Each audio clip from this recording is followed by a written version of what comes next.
चलिए शुरू करते हैं। ये वाला प्रैक्टिस सेट है राजीव का, यूपी SSSC के लिए है। उत्तर प्रदेश अधीनस्थ सेवा चयन आयोग लखनऊ द्वारा आयोजित कनिष्ठ सहायक जूनियर असिस्टेंट के लिए है। इसमें हिंदी, ज्ञान एवं लेखन, सामान्य बुद्धि परीक्षण, सामान्य ज्ञान, कंप्यूटर, उत्तर प्रदेश का सामान्य ज्ञान, ये सब आएंगे। इस तरह से इसका सिलेबस है। और इसमें हम करेंगे 6 सॉल्व पेपर्स करेंगे और 10 प्रैक्टिस सेट्स करेंगे। तो चलिए शुरू करते हैं।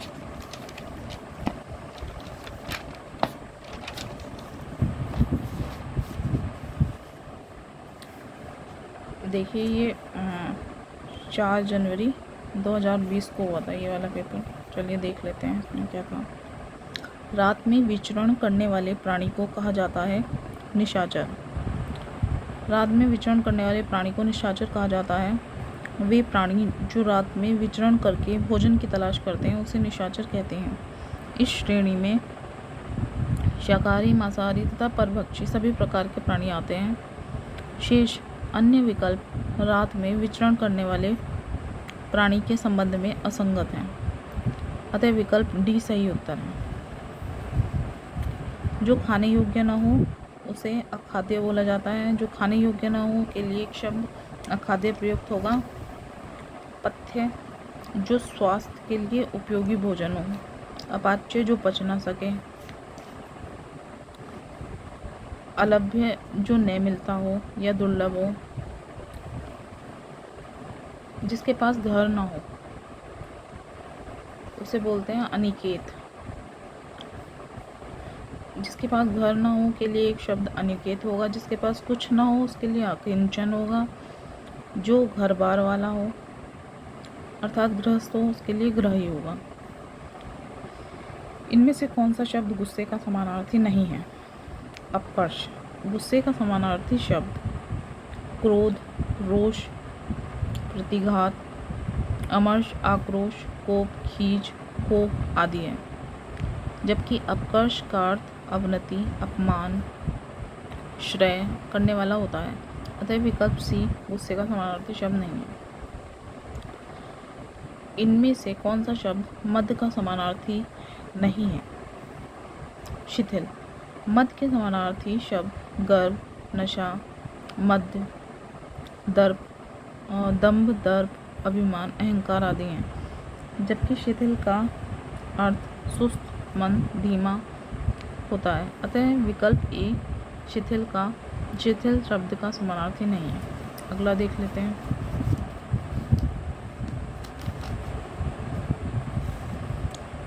जिन भाववाचक संज्ञाओं के अंत में हट होता है उनका लिंग होता है, क्या होता है? स्त्रीलिंग।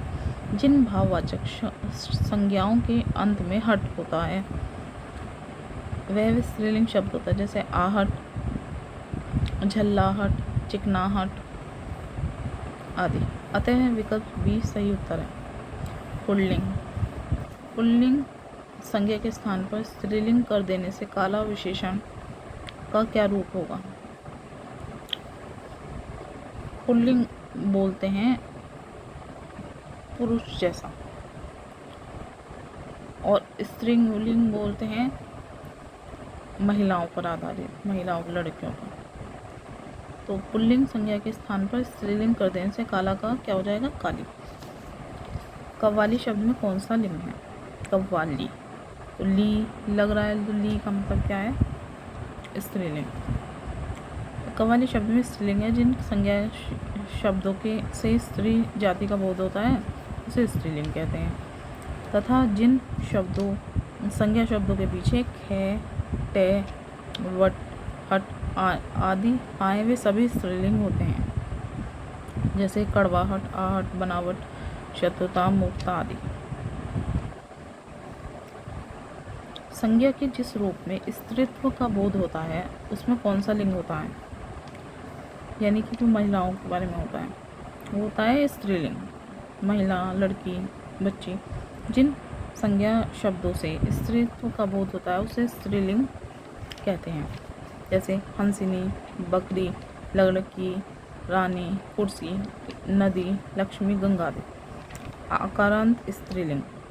शब्द का बहुवचन बनाने के लिए क्या किया जाता है?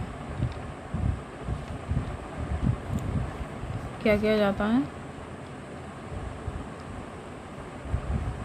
अंत्य स्वर के साथ ए लगा देते हैं अकारांश स्त्रीलिंग का बहुवचन बनाने के लिए।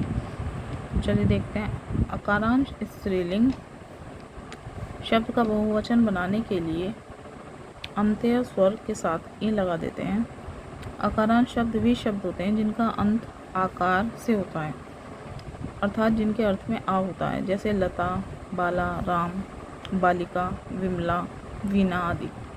अतः विकल्प सी सही उत्तर होगा। अगला देख लेते हैं।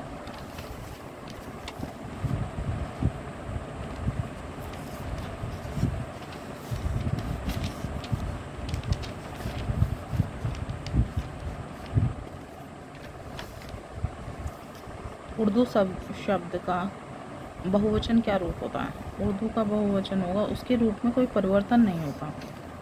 उर्दू शब्द सौदा का बहुवचन रूप में कोई परिवर्तन नहीं होगा। अतः बी उत्तर सही है।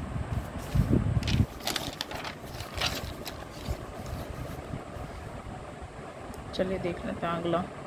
हिंदी में मैं का बहुवचन है हम।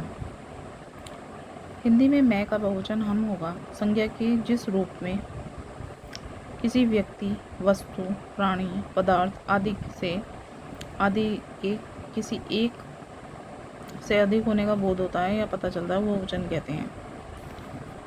विकल्प ए सही उत्तर होगा। निम्नलिखित में से कौन सा कथन अशुद्ध है? व्यक्तिवाचक अकारांत पुल्लिंग संज्ञाओं का रूप बहुवचन में बदल जाता है। व्यक्तिवाचक अकारांत पुल्लिंग संज्ञाओं का रूप बहुवचन में बदल जाता है। कथन अशुद्ध है, शेष सभी शुद्ध हैं, अतः विकल्प बी सही उत्तर होगा।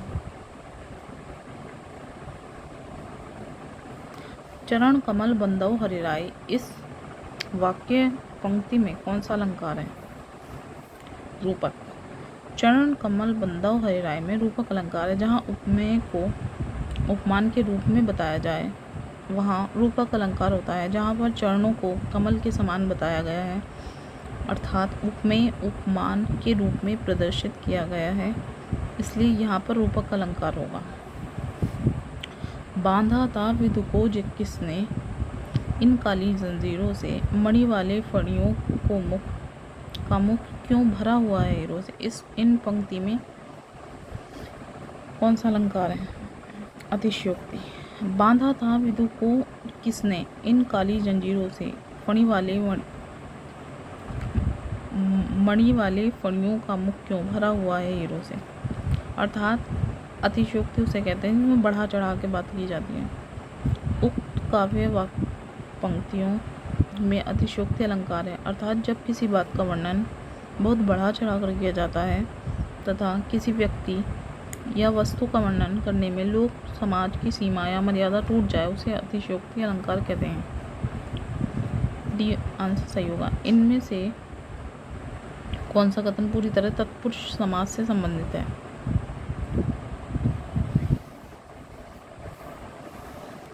इसका आंसर होगा सी। इसमें प्राय उत्तरपद प्रधान होता है।